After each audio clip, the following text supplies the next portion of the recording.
Assalomu alaykum va rahmatulloh. Swift UI Bootcamp darsimizga xush kelibsiz. Sizlar bilan men Dilshodbek, Swift Genius kanali. Do'stlar, bugungi mavzuyimiz for each mavzusi. For each mavzusini, demak, bugun chuqurroq ko'rib chiqamiz. Bu mavzu o'zi nima uchun kerak deydigan bo'lsak, bu umuman massivlar bilan ishlayotganimizda, ya'ni bizga keladigan turli xil ma'lumotlarni, ya'ni list bo'lib keladigan ma'lumotlarni, demak, dinamik shaklda userga ko'rsatishda, demak, foydalanar ekanmiz. Va buni biz bugungi mavzuyimizda eng soddasidan tortib professional darajada foydalanish qoidalarini, demak, barchasini ko'rib chiqamiz do'stlar. Tayyor bo'lsangiz, biz boshladik. Demak, biz boshlashdan oldin yangi fayl yaratib olamiz.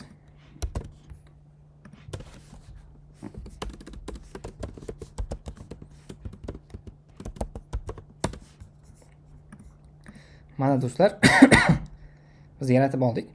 Endi do'stlar, for each mavzuga kirishdan oldin, agar siz array haqida, massiv haqida ma'lumotga ega bo'lmasangiz, albatta bundan oldingi playlistimizda deyarli 2 soatga yaqin darslik chiqarganman. O'shandan siz umuman massiv haqida yaxshiroq ma'lumotga ega bo'lsangiz, keyin demak, bugungi mana shu mavzuga keladigan bo'lsangiz, yanada sizga foydaliroq va tushunarliroq bo'ladi. Bugun biz chuqurroq kirib o'tmaymiz, ya'ni for eachni qanaqa shaklda ishlashi, ya'ni tizimi qanday ishlash kerakligini tushuntirib o'tmaymiz. Albatta kerak bo'lsa, demak, bundan oldingida ko'rib olamiz do'stlar. Demak, o'zi for each o'zi nima deydigan bo'lsak, biz for each bilan massivdagi ma'lumotlarni ustida aylanib, bir necha marotaba aylanib, demak, uni userga mana bu joyga ko'rsatib berish uchun foydalanamiz do'stlar. Va biz buni dinamik shaklda foydalanishga imkoniyat beradi. Swift UI bizga imkoniyatni, demak, yanada chuqurroq, foydaliroq qilib chiqargan do'stlar. Mana shuni biz hozir kodda ko'rib chiqamiz. Biz umuman for eachdan foydalanishdan oldin, demak, birinchi qiyin yo'lni ko'ramiz va keyin for each bilan o'sha qiyinchilikni yengishni ko'ramiz do'stlar. Mana endi bizda misol uchun mana bu joyda bir nechta elementlarni ketma-ketlikda ko'rsatish uchun tekstdan foydalanaylik va text deylik. Bu joyda bir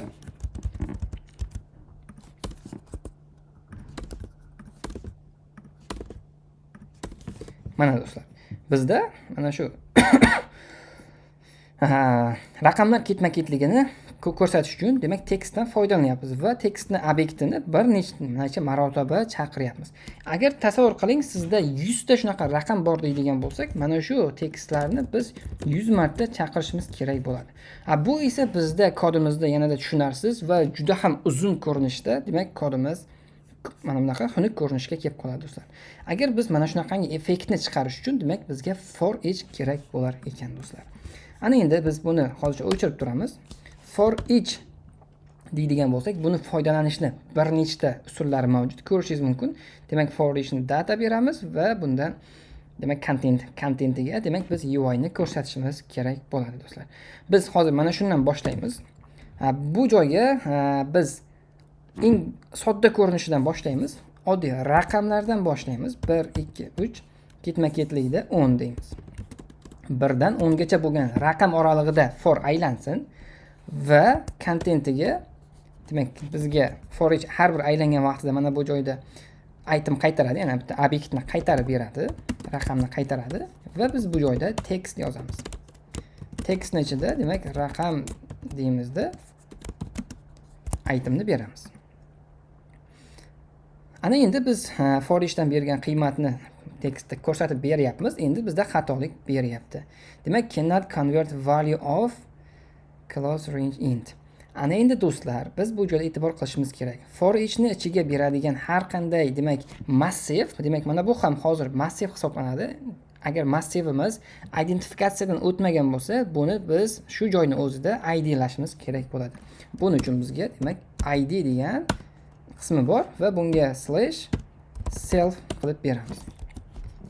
Mana biz self qilishimiz bilan ko'rishingiz mumkin, bizda raqamlar ketma-ketligi mana bu chiqib kelyapti do'stlar. Endi self o'zi nima deydigan bo'lsak, for each har bir aylangan vaqtida, demak, birdan tortib 10 gacha 10 marta sikl aylanadi. Har bir aylangan vaqtida o'sha itemni qaytarib beradi.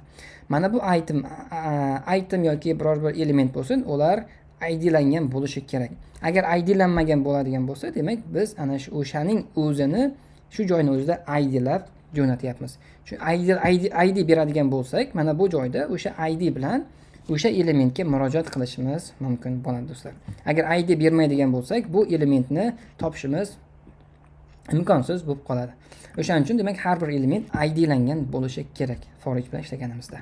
Demak do'stlar qaraymiz, mana kichik 3 qator kod bilan demak mana shuncha raqamni ko'rsatishni imkoniyatini demak bizga beryapti for each. Ana endi do'stlar ko'rdik, oddiy bir raqamlarni ko'rsatishni mana shu usulda foydalanamiz. Endi ozroq murakkabroq ko'rinishini ko'ramiz do'stlar. Bu joyda let demak massive deymiz. Bu massivimiz string deylik. Demak do'stlar, mana bizda massiv mavjud. Endi mana shu massivni mana ichidagi elementlari mavjud. Mana shu elementlarni biz mana bu joyda ko'rsatishimiz kerak. Endi buning uchun demak massivni olamiz. For each'imiz bu har doim massiv bilan ishlaganligi uchun buni boshqatdan yozamiz. Demak for each deymiz. For each'ning ichiga massivimizni beramiz. Va massiv bizga mana bu joyda qiymat qaytaradi. Ya'ni item qaytaradi. Buni in bilan ichkarida olamiz. Va mana bu joyda biz UI elementlaridan foydalanishimiz kerak. Demak bu joyda tekstni beramiz. Tekstning ichida oddiy itemni beramiz. Ana endi yana biz ko'rishimiz kerak, mana bu har bir elementimiz o'zini idsiga ega bo'lishi kerak. Agar idsi bo'lmaydigan bo'lsa, demak for each'imiz ishlamas ekan. Va mana bu joyda virgul bosib id deymiz. idda yana o'sha self beramiz. Demak olma deydi, o'sha olmani olib demak o'zini idlayapmiz. Mana endi ko'rishingiz mumkin do'stlar, biz massivimizning ichida demak ma'lum bir elementlar mavjud. Mana shu elementlarni for each bilan mana demak massivni o'zini beryapmiz va idlab buning qiymatini text orqali ko'rsatyapmiz. Balki biz text orqali ko'rsatarmiz, balki buni ichida boshqa ma'lumotlar bo'lishi mumkin. Button bo'lishi mumkin, boshqacha ko'rinishda bo'lishi mumkin. Demak biz mana shu shaklda foydalanamiz do'stlar. Tushunarli bo'ldi do'stlar, biz massiv bilan foydalanamiz va uning massivdan qaytgan qiymatni olamiz. Va biz bu joyda UI ni qanaqa qilib shakllantirish, demak bu o'zimizning dizayndan kelib chiqib, demak buni shakllantirar ekanmiz do'stlar. Ana endi bu birinchisi sodda bo'ldi, ikkinchisi o'rta darajada, endi hozir yuqoriroq darajada ko'ramiz do'stlar. Bitta struct yaratamiz va bu structimizda user ma'lumotlari bor. Masalan, bir nechta foydalanuvchi ma'lumotlar turadi.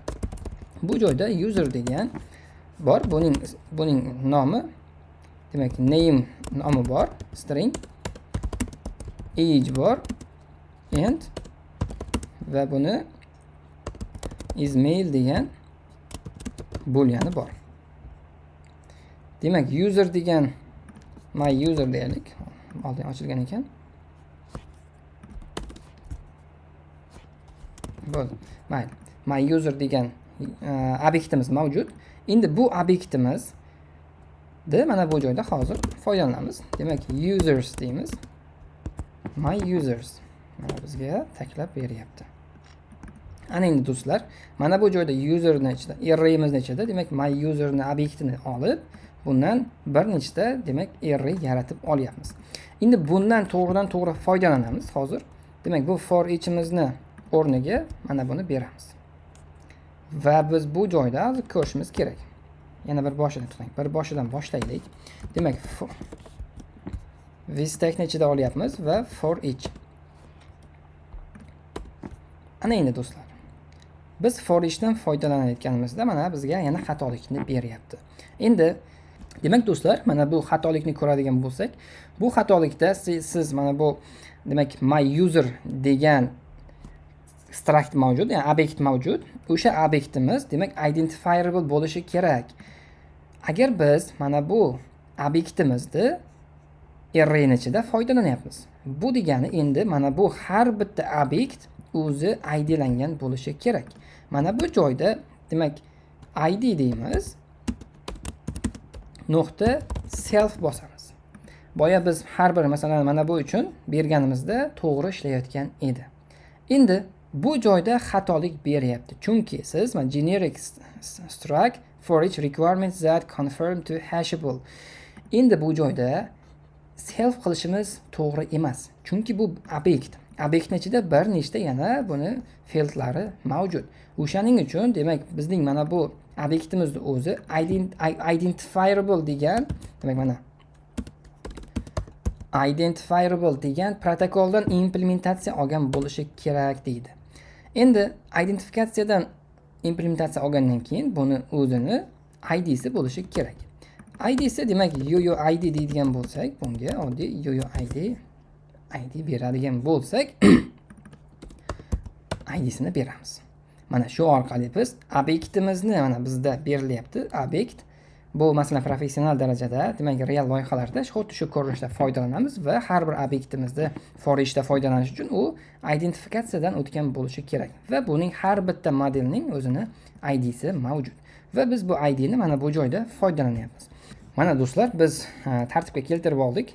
Biz for eachni oldik va for each mana bu userning mana bu joyda array massivning ichida bir aylanib chiqadi va uni id'layapmiz. Bizga o'sha har bir aylangan vaqtida userni qaytarib beryapti, obyektini qaytarib beryapti. Biz bu obyektni olib, demak oddiy vstackga olyapmiz va buni user ma'lumotlarini demak mana bir boshdan ko'rsatib beryapmiz. Birinchi massivimizda ko'rishingiz mumkin Dilshod 25 true. Demak Dilshod 25 true. Keyingisida Nusrat ko'rsatyapti. Demak Nusrat 24 false. Demak keyingisida Arif, keyingisida mana demak har xil ma'lumotlarni demak biz ko'rsata olyapmiz. Bu degani bitta obyekt yaratyapmiz, bitta struct yaratyapmiz. Bu model, o'sha modelimizdan array yasayapmiz va endi arraydan foydalanib userga ko'rsatib beryapmiz do'stlar. Tushunarli bo'ldi do'stlar. Agar sizda qandaydir savollar yoki muammolaringiz bo'lsa, albatta izohlarda yozib qoldiring. Darsimizga like, kommentariya yozishni unutmang va obuna bo'lmagan bo'lsangiz, obuna bo'lib qo'yishni unutmang. Demak do'stlar, keyingi darsda ko'rishguncha salomat bo'ling.